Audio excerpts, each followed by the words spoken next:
Доброе утро, дорогие телезрители, доброе утро, любимая республика. Сегодня с вами я, Вероника Тамтосова. Начинаем рабочую неделю, отличную, бодрую, хорошую, весеннюю рабочую неделю. Руслан к нам обязательно этой неделе, кстати, присоединится, расскажет последние новости. Ну а пока расскажу, что у нас сегодня, как всегда, прекрасные гости, отличные понедельничные новости за все выходные. Непременно сделаем с вами зарядку, поделимся хорошим настроением, ну и, конечно, расскажем много полезных советов. Не забывайте, что у нас есть телеграм-канал, где можно посмотреть анонсы, самые интересные сюжеты, самые приятные, отличные новости. И это все нужно только сделать, что навести на экран, перейти по QR-коду, и вы уже в нашем телеграм-канале. Также мы, кстати, анонсируем замечательные подарки от нас с помощью каких-нибудь интересных вопросов. Ну а прямо сейчас позитив с утра. Итак, красота – страшная сила. И кто сказал, что ей подвластны только люди? Самая модная и стильная красавица, золотистый ретривер, в костюме феи стала звездой сети. На видео красотка вертится у зеркала и поднимает настроение не только себе, но и всем своей непосредственностью. Ролик за сутки набрал 5 миллионов просмотров. В комментариях все в восторге от уровня самолюбования и красоты милой собачки. Но она в восторге от себя, а мы от нее. Ну, а пока вы спали, напоминаем, что мы собрали последние новости со всего мира. В России завершена работа над огранкой самого крупного бриллианта в истории страны. Вес уникального бриллианта редкого фантазийного цвета Vivid Yellow более 100 карат. Бриллиант получил название «Новое солнце», как отражение удивительной истории сверхкрупного алмаза весом более 200 карат, насыщенного медово-золотистого цвета, который был добыт Алроса на арктическом рассыпном месторождении Эбелях. Этот природный минерал, рожденный около 1 миллиарда лет назад глубоко в недрах древней Земли, под воздействием высоких температур и давления увидел солнечный свет задолго до появления на планете человека. За свои выдающиеся форму, качество и цвет, напоминающие о сиянии солнца, алмаз получил название «Рассвет». Из алмаза на свет появился бриллиант, названный в честь рождения новой яркой звезды в плеяде Алроса. Многолетний рекорд канадца Уэйна Грецки пал. Отныне лучшим снайпером в истории регулярных чемпионатов Национальной хоккейной лиги является россиянин Александр Овечкин. В воскресенье Вашингтон в гостях встречался с Нью-Йорк Айлендерс в матче регулярного чемпионата НХЛ. На этой игре был аншлаг, поскольку ожидалось, что российский форвард Capitals Александр Овечкин в этот день побьет таки казавшийся когда-то вечным рекорд Грецки – 894 шайбы. На игре был даже болельщики в свитерах сборной России. Для этого Овечкину нужно было отличиться всего один раз. В ночь на субботу он уже сравнялся с канадцем. И это историческое событие произошло. Теперь новый рекорд лиги – 895 шайб. И это еще не окончательный результат, ведь у 39-летнего россиянина контракт с Вашингтоном еще на 1 сезон. Ну а согласно анализу специалистов, количество посещений веб-инструментов искусственного интеллекта выросло на 36,3% в прошлом году и достигло 101,12 миллиарда. По данным ресурса, который проанализировал трафик с более чем 10 500 сайтов, чаще всего искусственный интеллект используют пользователи из США – 17,46 миллиарда. Данные за февраль показывают, что на третьем месте Кения – 549 миллионов посещений и Индия – 1,1 миллиарда посещений веб-сайта с использованием искусственного интеллекта. Ну, мы пока этого еще не дошли, все своим умом, да, по-моему, тоже отлично. Хотя надо сказать, что в искусственном интеллекте что-то есть. Много полезных видео, интересных текстов, все это возможно. Ну, а прямо сейчас давайте обратимся к более прозаичным вещам, соберемся и вместе подумаем, что же сегодня такого весеннего, красивого, яркого одеть. Прогноз погоды прямо сейчас. Итак, в центральных районах сегодня от -2 до +3, в заречной группе от 0 до +7. Настоящая весна в южных, -1 градус мороза. В Вилюйской группе -4, -2 градуса холода, в Нижнеленских от 3 до 1 градуса ниже 0. В западных -8, +2, в Колымо-Нигерской группе Улусов -16, +4. В Янских -18, +4. На северо-западе пока еще холодно, 23-15 со знаком минус. В Якутске температура воздуха в 6 часов утра уже с отметкой +4 градуса. Атмосферное давление 756 мм ртутного столба. Ветер умеренный до 7 метров в секунду. Сегодня днем облачно, без осадков. Ветер западный от 5 до 7 метров в секунду. Температура днем в столице 4-3 градуса выше 0. Ну, отличное настроение всегда будет с вами. Ну а теперь, друзья, после важных новостей, которые держат нас в курсе событий, и в том числе о погоде, самое время переключиться на себя, чтобы встретить утро с энергией, а день с улыбкой. Присоединяйтесь к нашей традиционной зарядке. Неважно, в пижаме вы или уже в деловом костюме, 5 минут активных движений подарят заряд бодрости и настроения. На позитив настроены? Готовы? Тогда вперед! Всем доброе утро! У нас сейчас будет с вами зарядка на все тело. Начнем с разминки. Сделали глубокий вдох и выдох. Еще раз вдох внизу, наверху выдох. И последний раз глубокий вдох с приседом и наверху выдох. Повороты головы в правую сторону. Раз, два, три, четыре. Вниз, вверх. Раз, два, три, 4. Наклон, круговые движения головой в правую сторону. Раз, два, три, 4. И влево. Раз, два, три, 4. Руки перед собой, кисти рук влево-вправо, влево-вправо. Локтевой сустав вовнутрь. Раз, два, три, 4. И внаружи. Раз, два, три, 4. Руки на плечи, круговые движения вперед. Раз, два, три, 4. И назад. Раз, два, три, 4. Рывки руками. Раз, два, три, 4. Раз, два, три, 4. Руки на пояс. Тазобедренным суставом в правую сторону. Раз, два, три, 4. И влево. Раз, два, три, 4. Руки на пояс. Правую ножку. Круговые движения вращаем в правую сторону. Раз, два, три, 4. И вовнутрь. Раз, два, три, 4. Теперь другая нога левая. Раз, два, три, 4. И вовнутрь. Раз, два, три, 4. Руки на коленки. Коленки чуть согнули.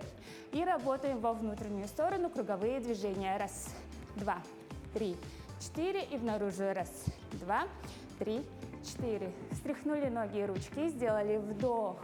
Выдох. И наше с вами первое упражнение – это касание ладонь коленом. Поехали.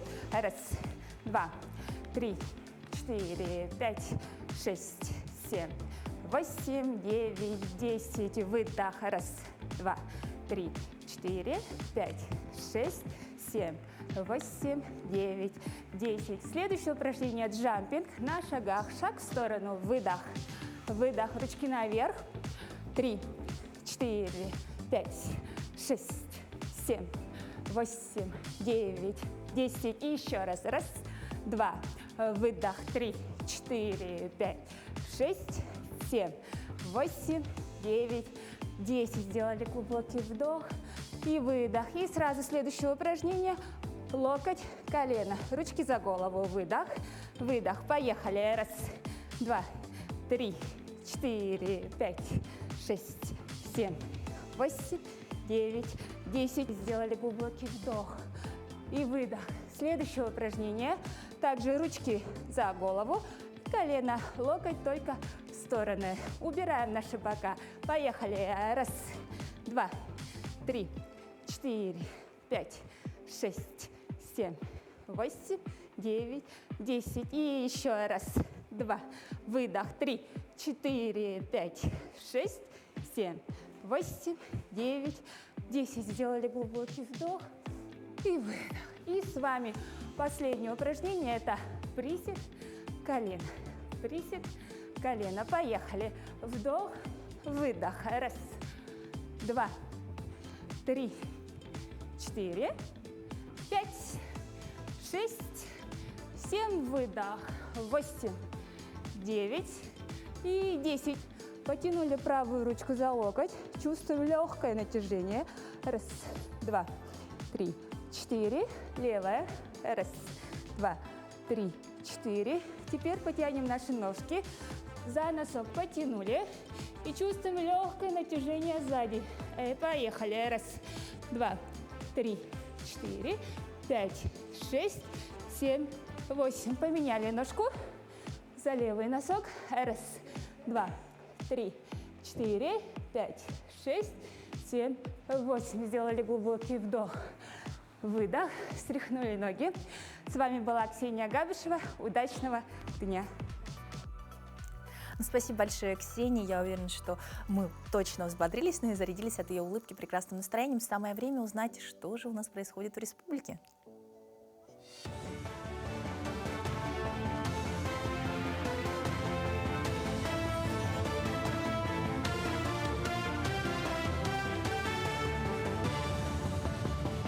Доброе утро, коллеги. Далее блок новостей. К 400-летию Якутска, который будет отмечаться в 1932 году, город ожидает значительное развитие спортивной инфраструктуры. В рамках указа Владимира Путина к 30 году в столице планируется построить 7 современных спортивных объектов. Министр по физической культуре и спорту Республики Леонид Спиридонов сообщил, что среди завершенных проектов набережная имени Романа Дмитриева, первого олимпийского чемпиона по вольной борьбе из Якутии, расположенная в 202 микрорайоне, также завершено и благоустройство набережной озера Сайсары на территории Центра спортивной подготовки.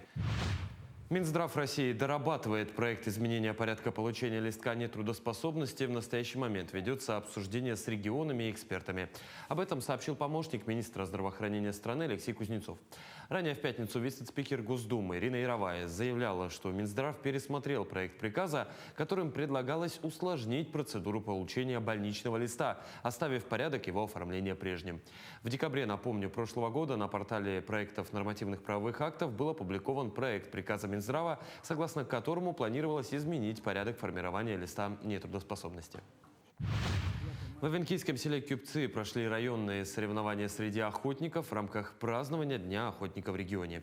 Соревнования провели в честь памяти кадрового охотника, ветерана тыла, обладателя медали за доблестный труд в Великой Отечественной войне 41-45 годов Афанасия Кучутова. Состязания проводились в командном и личном первенствах, прошла эстафета, бег на охотничьих лыжах по снегу 50 метров со стрельбой, разборка и сборка автоматов на время викторина «Охотничий минимум». Съехались охотники.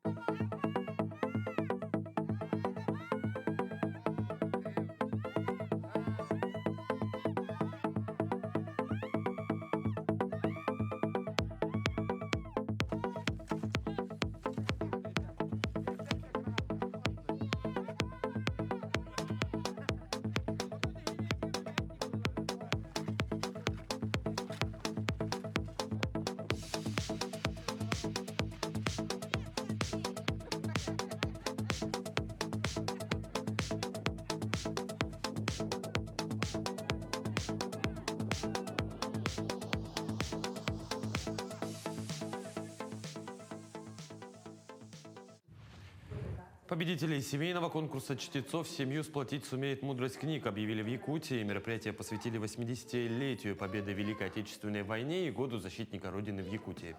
Конкурс собрал 161 участника, которые в составе 2-3 человек, включая детей и взрослых, представили художественные чтения стихотворений и отрывков из военных произведений.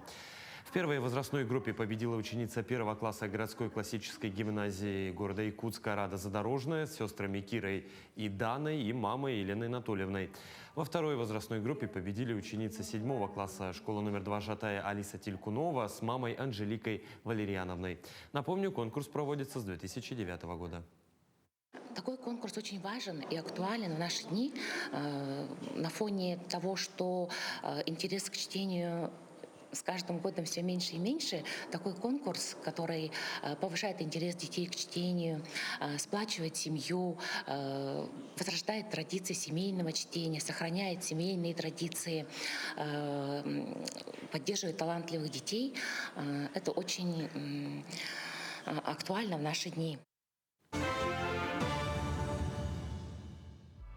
Продолжаем тему интересных новостей. 7 апреля сегодня и во всем мире отмечают Всемирный день здоровья, тема которой никогда не теряет свою актуальность. Ведь здоровье, как часто говорят, не купишь, и ответственность, как правило, лежит на нас самих. Нужно заботиться о себе, не забывать правильно питаться и много двигаться. Ну и, конечно, в первую очередь отказаться от вредных привычек. Ведь, как гласит врачебная этика, не навреди. А как поддерживать здоровый и правильный образ жизни, чему стоит делать особое внимание, расскажет наш сегодняшний гость, заместитель главного врача по лечебной работе Якутского республиканского наркодиспансера Семен Александрович Большаков. Семен Александрович, доброе утро. Здравствуйте. Ну, видно, что вы ведете точно здоровый образ жизни, если с утра так прекрасно выглядите. Ну, сегодня Всемирный день здоровья. Как вы поддерживаете свое здоровье? Ну, конечно же, для поддержания своего здоровья надо заниматься спортом, Я сам занимаюсь легкой атлетикой. Сейчас, конечно, уже посещаю тоже также тренажерные залы. Но необходимо также правильно питаться и соблюдать баланс, диета и правильно сон должен быть тоже достаточно. Ну и, конечно, отказаться от вредных привычек, я думаю. Да, да. Скажите, а что является первостепенным, на ваш взгляд? То есть с чего стоит начать человеку заботиться о своем здоровье? Может, какого-то чекапа, например, проверки?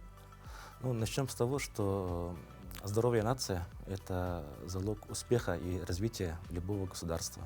Поэтому каждому жителю нашей страны необходимо уделять особое внимание в укреплении и сохранении собственного здоровья. Для этого, как уже сказал, надо заниматься физическими упражнениями, спортом.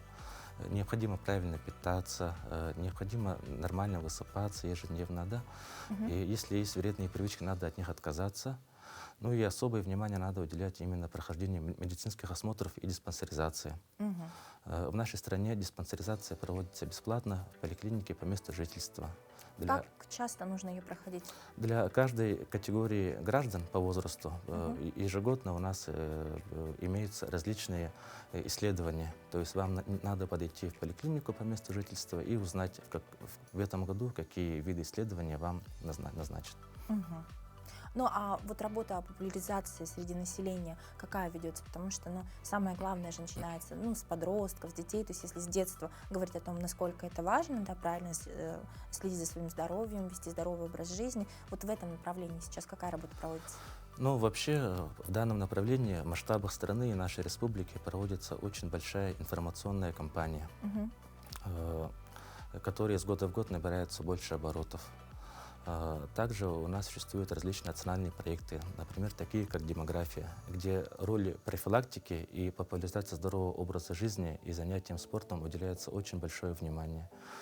В частности, если рассказать про работу нашего наркологического диспансера, у нас также очень большой упор делается именно на работу профилактическую среди населения. Наши клинические психологи и врачи постоянно посещают школы, трудовые коллективы с лекциями о здоровом образе жизни. Также проводятся дни открытых дверей, ярмарки здоровья. И хочу отметить, что в рамках декады здоровья на этой неделе с 9 по 11 апреля будет проходить межрегиональная выставка «Медэкспо. Здоровье и красота». Она уже стала традиционной, ежегодной. Будет проходить в торговом центре «Кружала», где будут принимать участие многие врачи, узкие, в том числе специалисты, да, различных поликлиник города Якутска, где каждый житель и гость нашей республики, кто обратится туда, смогут получить консультацию любого врача по своим интересующим вопросам. Также можно будет сдать различные экспресс-тесты, такие как на ВИЧ, на гепатиты и так далее. Это всю неделю получается или какие-то определенные дни? На этой неделе декада проводится всю неделю, но вот Медэкспо, она будет с 9 по 11 апреля проходить. Ну, то есть вот 3 с 9 дня. по 11 дня можно проходить. Ну, а вообще, вот если человек сделал осознанный выбор в пользу здорового образа жизни, да, обратился в поликлинику, понятно, допустим, чекап он прошел, ну, а что еще предоставляет сейчас здравоохранение, какие есть направления поддержания вот, здоровья нации, да, то есть, может, программы какие-то, о которых можно узнать, прочитать? Да, ну вот, как я уже отметил, да, любой житель нашей страны, кто захотел как бы уделить особое внимание своему здоровью, надо все-таки начать с медицинского осмотра, то есть надо узнать о состоянии своего здоровья, надо обратиться в поликлинику, пройти диспансеризацию, ему назначат различные виды анализов, инструментальные исследования и консультации специалистов. И уже на основании всех полученных результатов человек узнает о состоянии своего здоровья на данный момент и получит необходимые рекомендации по дальнейшему его укреплению. Но также у нас очень сейчас стали доступны спортивные залы, и вот различные в принципе, секции. можно, я так Да. понимаю, что через информационные ресурсы, да, сейчас записаться через госуслуги не только к специалистам, но сейчас есть информационные ресурсы для родителей, да, по которым можно ознакомиться со всеми кружками, которые действуют на территории муниципального образования, да, тоже записаться. Ну, вот сейчас у нас есть отличная возможность обратиться к нашим телезрителям, да, и сказать, насколько важно поддерживать здоровье. Ну, обращаясь ко всем нашим телезрителям, хочу сказать, что здоровье – это самое ценное, что есть у человека. К сожалению, немногие уделяют своему здоровью достаточно внимания, пока сами не столкнутся с серьезной проблемой со здоровьем. Никогда не поздно начать заниматься спортом и отказаться от вредных привычек. Хочу пожелать всем здоровья и счастья вам и вашим близким. Семен Александрович, в рамках декады какие еще будут круглые столы, какие-то мероприятия, какие-то консультации, где население может подойти, ознакомиться, обратиться, может быть, даже население, а врачи тоже поделиться опытом? Ну да, в рамках декады будет проводиться очень много мероприятий. В частности, практически каждая поликлиника города Якутска, она делается упор именно на профилактическую работу. Сейчас это уже становится как бы трендом. То есть каждая больница обязана провести у себя какие-то различные мероприятия. Для этого вы можете ознакомиться о проводимых мероприятиях по линии Минздрава на сайте Минздрава, либо на сайтах своих поликлиник. Ну, можно обратиться, просто позвонить в регистратуру, Да, там тоже да. подскажет. Спасибо большое, Семен Александрович, очень рада вас видеть с утра. Благодарны за то, что вы личным примером демонстрируете, что здоровый образ жизни это необходим. Ну и, дорогие телезрители, напоминаем, что декада этой недели будет идти, можно познакомиться на сайте Минздрава, что будет проходить в рамках декады. Но не забывайте, что какие-то вот экспресс-тесты, какие-то новые технологии узких специалистов можно будет попасть в Крушало с 9 по 11 число. Ну, а прямо сейчас мы продолжаем и хотим узнать, чем же еще знаменательный день сегодняшний. Наша постоянная рубрика «Даты и события». На календаре 7 апреля. Сегодня отмечают Всемирный день здоровья, день рождения Рунета.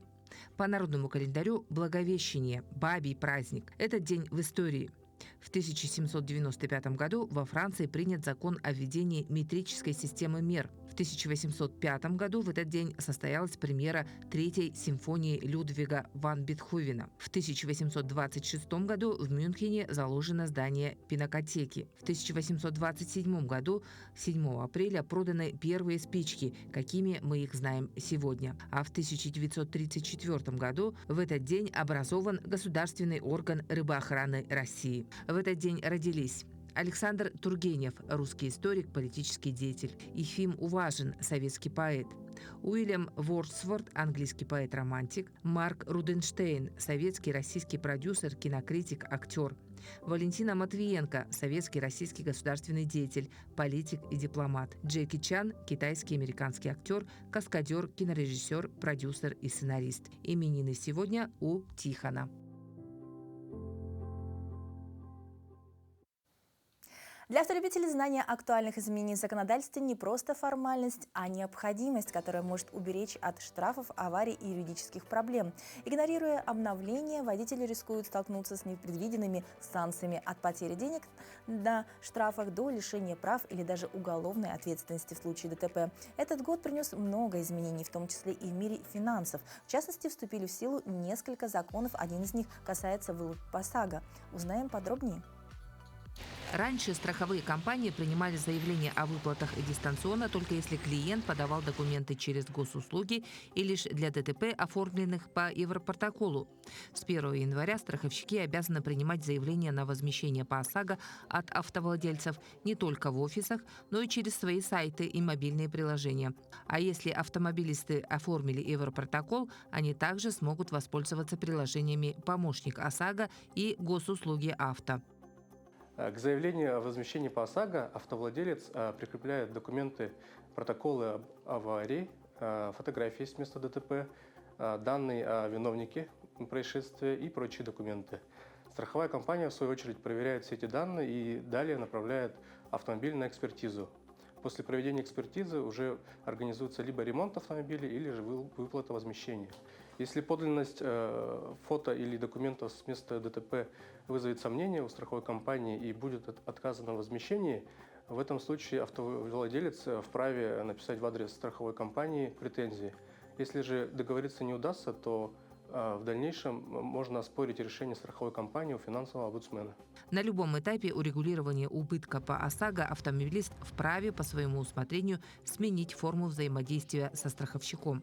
Например, с дистанционного перейти на личное общение в офисе, чтобы предоставить какие-либо документы. Затем продолжит общаться онлайн.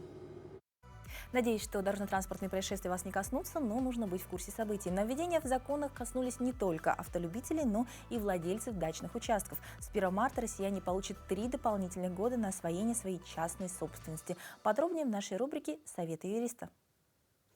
Доброе утро! Власти дали россиянам с 1 марта 3 дополнительных года на освоение дачных участков. Ранее по действующим законам у собственника могли изъять землю, если он не освоил ее в течение 3 лет. Сейчас же этот срок до возможного изъятия фактически увеличился на 5-7 лет. У человека появилось 3 дополнительных года для освоения участка. Кроме того, раньше в законодательстве не было понятия освоения и его сроков. Новый закон вводит их. В течение 3 лет владельца участка нельзя привлечь к ответственности за нецелевое использование земли, поскольку он к нему еще не приступал. После их истечения собственник уже несет ответственность за неиспользованный участок. Новая норма касается в первую очередь проблемных земель. По участкам, которые купили или подарили после 1 марта этого года, сроки освоения будут идти с момента регистрации. Срок будет считаться с 1 марта, если земля уже в собственности. Новый закон не вводит новых санкций и штрафов. Нынешнее законодательство уже предусматривает ответственность за неиспользование по целевому назначению участка. Само изъятие участка – это крайняя мера. Даже после истечения 3 лет землю не заберут автоматически. Прежде всего, собственнику вручат предписание и дадут время исправить нарушение. Если владелец земли не сделает это в установленный срок, то Росреестр в течение 30 дней сообщит об этом уполномоченному органу государственной власти. Тот уже имеет право обратиться в суд. Знайте свои права. Да, знать свои права необходимо, как и свои обязанности. Жизнь не стоит на месте. Новые законы, как волны, меняют ландшафт наших повседневных реалий. От налоговых поправок до правил Трудового кодекса. Но если юридические рамки диктуют, что делать, то вопрос «как» часто остается за нами. Здесь на помощь могут прийти не только юристы, но и звезды. Астрологи уверены, переходы Сатурна из ретроградной влияют на нашу способность принимать решения, а значит и на то, как мы реагируем на изменения вокруг. Конечно, гороскопы не инструкция, а скорее метафорический компас, но в мире, где даже законы не вечны, иногда полезно взглянуть на небо, чтобы найти опору в себе. Поэтому гороскоп для вас.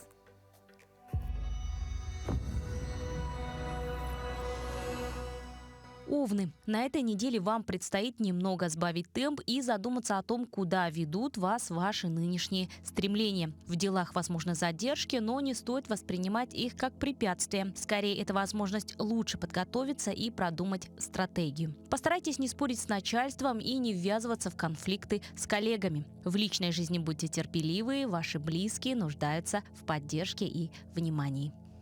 Телец. Тельцам стоит обратить внимание на сферу финансов. Вероятно, появятся неожиданные траты или желание вложить деньги в новый проект. Главное, не действовать на эмоциях и не доверять сомнительным предложениям. В середине недели возможны важные новости, касающиеся семьи или недвижимости. В любви тельцы могут испытать легкую тоску. Не бойтесь говорить о своих чувствах, это поможет укрепить отношения.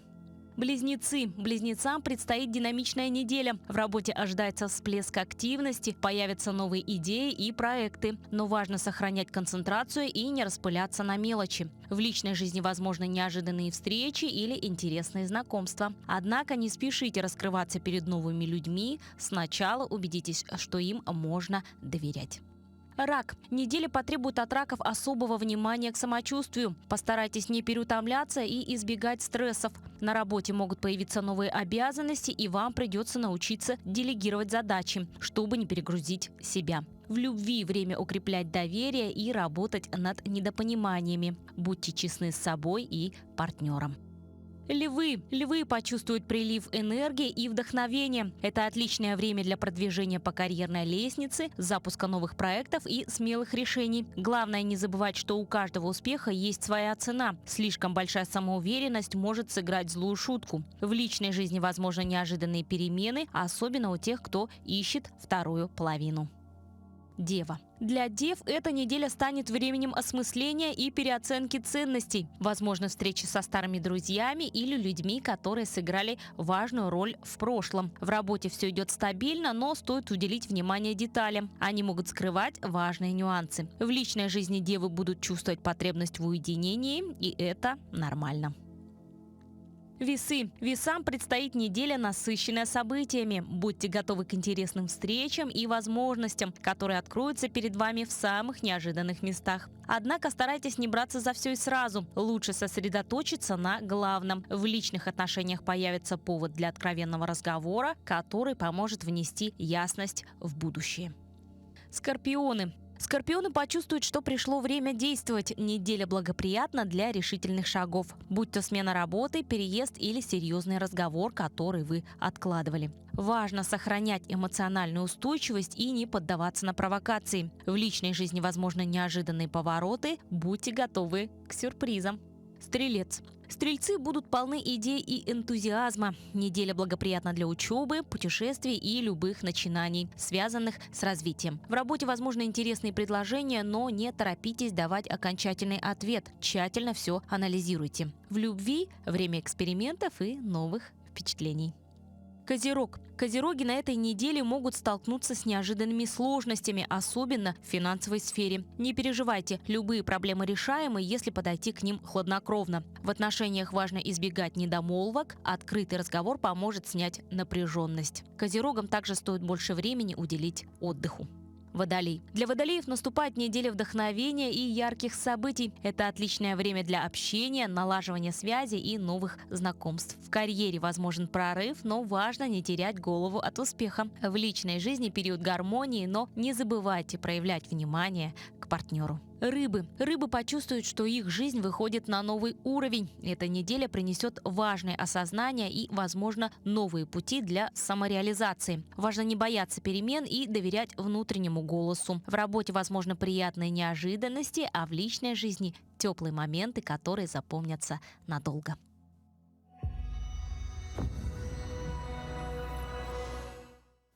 А знаете ли вы, что звезды могут подсказать не только вашу судьбу, но и идеальную антикварную находку? Каждый знак зодиака, словно старинный артефакт, хранит в себе уникальную историю и энергетику. Ну, вообще, то есть посмотрел гороскоп, вот, например, рыбам, там, какие-нибудь картины. Ну, почему нет? Тоже отличный способ выбирать уникальные подарки. А о старинных вещах мы рассказываем в нашей рубрике «История вещей». И в сегодняшнем выпуске расскажем о целой библиотеке, принадлежащей нашему якутскому историку, краеведу Григорию Андреевичу Попову. Книги, написанные Григорием Андреевичем, находятся в Музее истории города Якутска, а расскажет о них хранитель музея Дмитрий Руфов. Здравствуйте! Сегодня хочу рассказать вам о библиотеке, которую передали в январе этого года нам в музей. Это библиотека Григория Андреевича Попова, историка, краеведа. Родился он в 1887 году, умер в 1942. Он окончил Казанскую богослужебную учреждение. Ну и впоследствии преподавал в женской гимназии, епархиальном училище. А в советский период он уже плотно засел именно изучение края. А если говорить о библиотеке Григория Андреевича, то она очень обширная, то есть на разные тематики. Это на тему православия, на тему истории, краеведения. Также вот такие занимательные книжки, как люди научились печатать книги, или как добывается шелк, такого примера. А библиотеку передала его внучка Людмила Николаевна Жукова, кандидат исторических наук, старший научный сотрудник Института гуманитарных исследований проблем малочисленных народов Севера. Всего книг она передала 52. Одна из старейших книг – это книга о святых Кирилле и Мефодии. Она 1896 года. С древнейших времен умение говорить правильно считалось не просто достоинством, а ключом к власти, мудрости и выживанию. В эпоху, когда слово было сильнее меча, точность речи определяла судьбы народов, законы высекались на камне, пророчества вершили историю, а поэты становились голосом богов. Говорить правильно значит не только читать традиции и чтить традиции предков, но и беречь ту нить, что связывает прошлое, настоящее и будущее человечества. Продолжаем говорить о полезном. И, как обычно, по понедельникам наша с вами любимая рубрика «Говорим правильно». Доброе утро, дорогие телезрители! Приближается весна, а вместе с ней у наших дачников приближаются и огородные хлопоты. Но сегодня мы будем говорить не об огородных хлопотах и о дачных заботах, а поговорим с вами о произношении названий некоторых огородных растений. Мы с вами уже несколько раз вспоминали такое слово, как свекла. И помним, что ударение в этом слове легко запомнить при помощи стихотворения. «Посадила фёкла в огороде свеклу». Но сегодня мы с вами поговорим еще об одном растении огородном, менее популярном, достаточно редко встречающихся в наших огородах. Это ревень. Это травянистое многолетнее растение из семейства гречишных. В нем съедобными являются черешки. Именно из черешков этих больших растений, больших листьев, готовят множество разных блюд. Блюд много и разных, а вот ударение в этом слове только одно. Правильно говорить ревень, варенье из ревеня. Давайте говорить правильно. Всего доброго! Да, давайте говорить правильно. Для этого смотрите нашу постоянную рубрику. Очень много полезного. Напоминаю, что рубрики у нас для всей семьи. И во Всемирный день здоровья хочется поговорить не только о нашем с вами здоровье, но и о здоровье наших детей, а особенно о поддержке детей с ограниченными возможностями здоровья, о том, какая работа проводится специалистами детского сада «Надежда» с детьми, имеющими этот сложный диагноз. В репортаже «Утро Якутии». Занятия с детьми в детском саду «Надежда» идут по особому расписанию. Ведь в дошкольном учреждении ведут свою работу 2 группы для детей с ограниченными возможностями здоровья. Что это? Молния, да? Молния. Как рассказала воспитатель компенсирующей группы Оксана Максимова, работа с детьми, имеющими задержку развития, ведется уже 2-й год и имеет отличные результаты. Группа у нас разновозрастная, то есть посещают нашу группу дети старшего дошкольного возраста, подготовительного к школе возраста, то есть дети от 5 до 7 лет. С нами работает очень такая профессиональная команда, которая состоит из дефектолога, тьютера, логопеда и психолога. Занятия с детьми проводятся индивидуально или небольшими группами по 3-4 ребенка. Таким образом, как объясняет Оксана, проще удерживать внимание детей и уделять им больше времени на освоение и закрепление пройденного материала. Давай, выбирай. Вот это?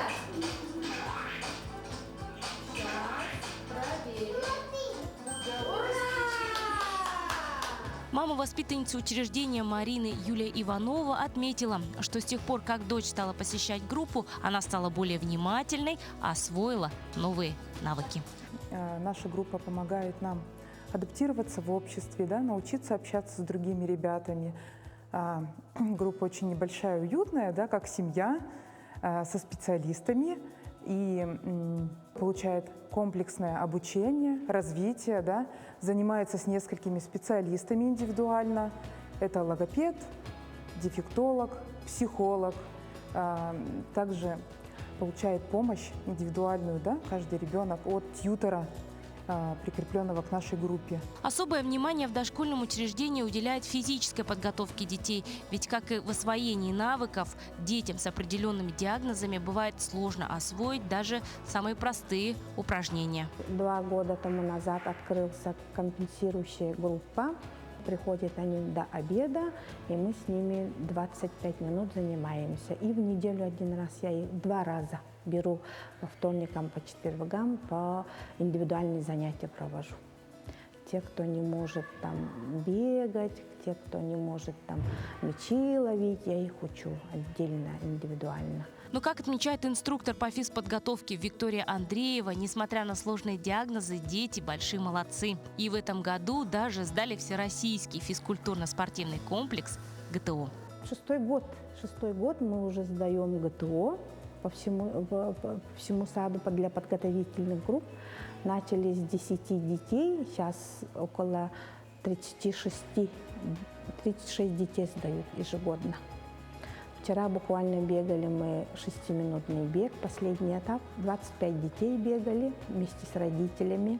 Прямо у нас такой очень эмоциональный забег был. Некоторые немножко поплакали, но ничего, мы справились. Все сдали на золото. Нынче мои дети все сдали на золото. Я вообще сама удивилась. Обычно бывает бронза, серебро, нынче все сдали на золото. На данный момент детский сад «Надежда» посещает 58 детей с ограниченными возможностями здоровья. В планах учреждения улучшать условия для воспитанников, помогать им социализироваться.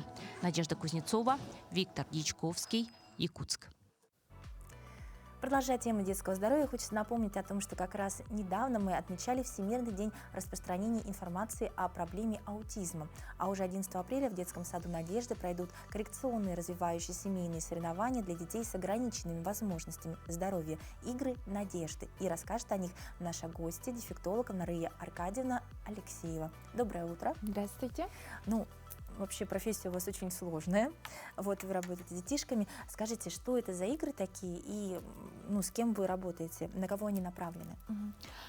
Давайте я вам немножко кратко расскажу, какая вот работа по инклюзии у нас в детском саду ведется. Да? У нас уже 3-й год работают 2 группы для детей с ограниченными возможностями здоровья. И одна компенсирующая группа, вот в сюжете показывали, там у нас ходят дети с задержкой психического развития и с расстройством аутистического спектра. А вторая наша комбинированная группа, она для детишек с тяжелыми нарушениями речи. Вот. Как только у нас вот эти группы открылись, у нас появилась идея. И вот наши семейно-спортивно-развивающие игры, они направлены на семей, воспитывающих детей с ограниченными возможностями здоровья, чтобы привлечь их к регулярным занятиям спортом и одновременно, чтобы сохранить и укрепить здоровье детей с помощью коррекционно-развивающих игр. Получается, у вас такая уникальная программа, которая позволяет показать, что несмотря на сложности воспитания такого ребенка, его нужно развивать, и регулярное занятие спортом в этом может активно помочь. Да. Я знаю, что программа авторская, а кто автор? Автором наших семейно-развивающих соревнований я, учитель-дефектолог, и моя коллега, инструктор по физической культуре Виктория Васильевна Андреева. Такая большая работа, получается, вы как дефектолог составили возможности, да, как это лучше с психологической точки зрения, а спортивное направление уже учитель физкультуры. А все могут поучаствовать или конкретно только кто посещает ваш детский сад? Мы именно, когда к нам пришла такая идея, как только у нас открылись эти коррекционные группы у нас в саду, у нас появилась идея организовать какое-то мероприятие для детей именно с задержкой психического развития и расстройством аутистического спектра. Когда Викторией Васильевной мы решили, именно упор делать на... Сначала когда у нас была идея, мы посмотрели, увидели, изучали, какие у нас в нашем городе проводятся именно соревнования для детей с ограниченными возможностями здоровья. Их, конечно, к сожалению, не так много было, и у нас пришла идея, чтобы и физкультуру, и коррекционно-развивающие занятия совместить, и упор сделать на семейные. Потому что туда участвует ребенок вместе с родителем. То есть это еще объединяет семью, помогает психологической разгрузке. Вообще здорово. В вопросах организации всегда нужна какая-то поддержка. Удалось ли найти каких-то отзывчивых, внимательных людей, которые готовы вас поддержать, потому что это масштабное мероприятие? Как только мы организовали все документальный проект наш авторский, мы вышли на благотворительный фонд Харсхал, и нас там нашу идею очень хорошо зарекомендовали, и мы стали сотрудничать с ними. Нас очень поддержали. И еще к нам мы вышли на центр психолога-медика социального сопровождения в лице Гордеева Александра. Она мой руководитель, учителей-дефектологов метод объединения в нашем городе. И она тоже нас очень поддержала. Всегда они приходят к нам в гости на соревнованиях и возглавляют судейство. Ну, это, наверное, сложно так судить детишек. А сколько было участников в прошлом году и сколько планируется в этом? Мы начали проводить наши игры среди садов Сайсарского округа. Там у нас участвовало 7 садов, это значит 7 команд. И в прошлом году мы вышли на городской уровень, провели для городских детских садов. Участвовало 19 садов, получается 19 семей. Ну, то есть они внутри проводят отбор какой-то, мини-тур, да, получается? Выбирают лучшую команду, и эта команда уже представляет садик на городском уровне. Здорово. А как подаются заявки? То есть если для садов, которые, может быть, не знали, хотят поучаствовать? Мы разработали положение наших игр, и там у нас есть, кто сможет участвовать и как. Они нам заявку кидают. Ну, можно, то есть, обратиться в детский сад «Надежда» и, соответственно, попросить это положение, уже ознакомиться и подать заявку. Да, мы вот эти положения отправляем садам. Ну, мало ли, вдруг кто-то упустил, сейчас осознают, насколько это важно и серьезно. А будут ли открываться в «Надежде» еще какие-то коррекционные группы для детишек?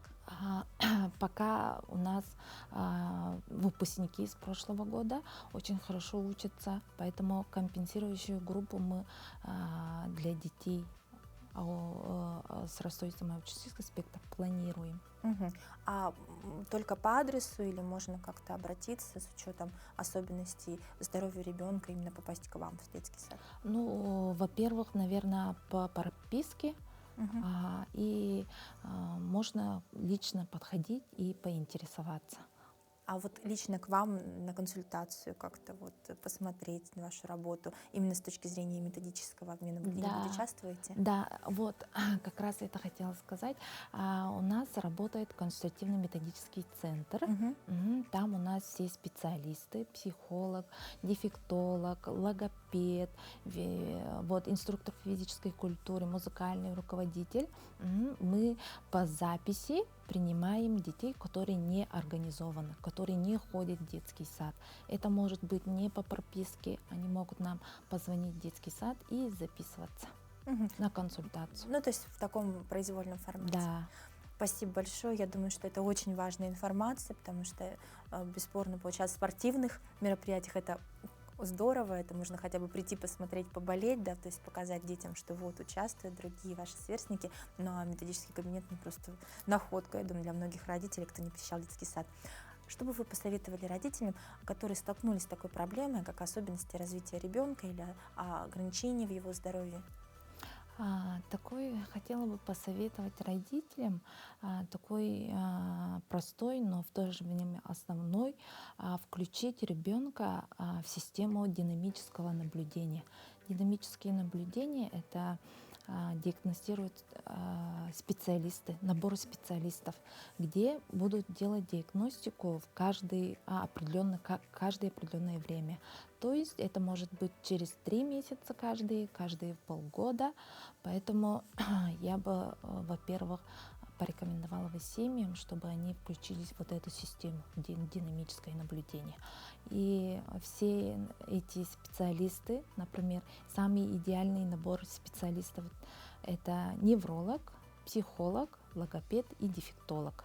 Ну, кроме невролога, все специалисты у нас есть, и мы всегда рады помочь. Пусть приходят к нам.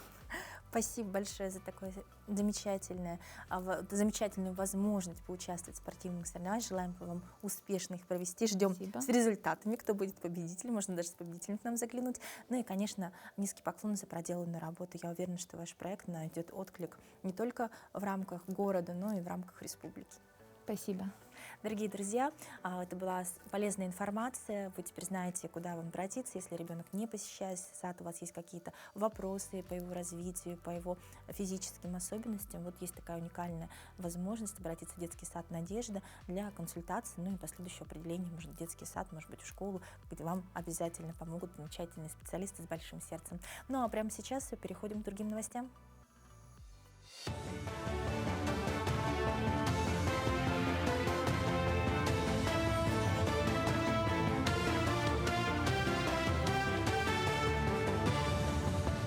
Мы продолжаем рассказывать о самых заметных событиях в республике, стране и мире. В Якутске водители начали получать штрафы за использование мобильного телефона за рулем. Данное нарушение теперь фиксируют дорожные камеры. Как сообщает госавтоинспекция, за уходящую неделю штрафы за разговоры по мобильному телефону за рулем получили 19 человек.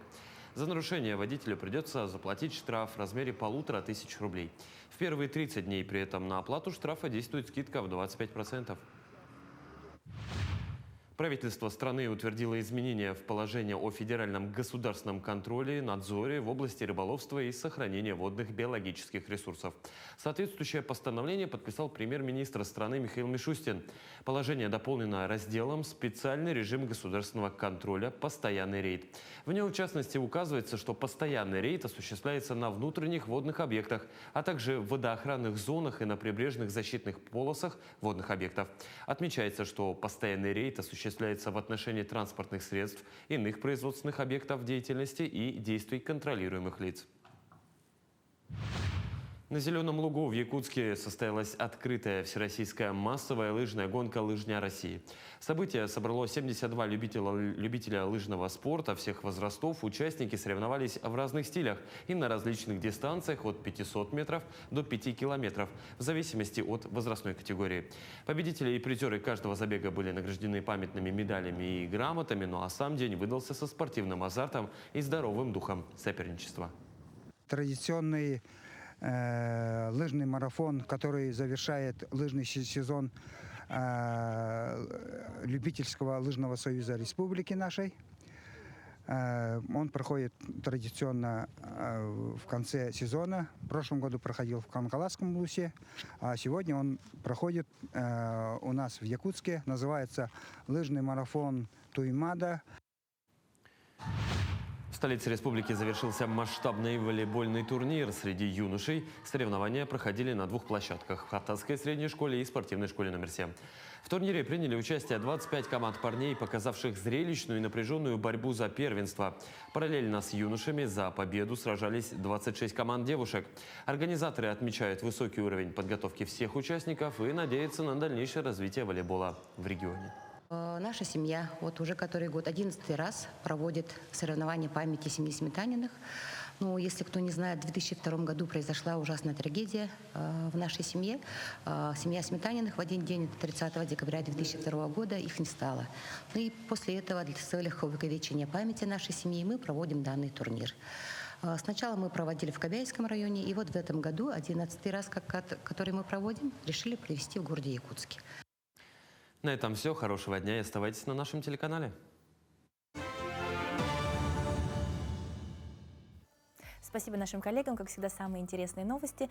Ну, а мы продолжаем делиться не менее интересными и позитивными. Для якутских школьников организовали профтур в Владивосток и Китай. Цель таких туров – помочь школьникам с выбором будущих профессий. Подробнее в материале «Утро Якутии».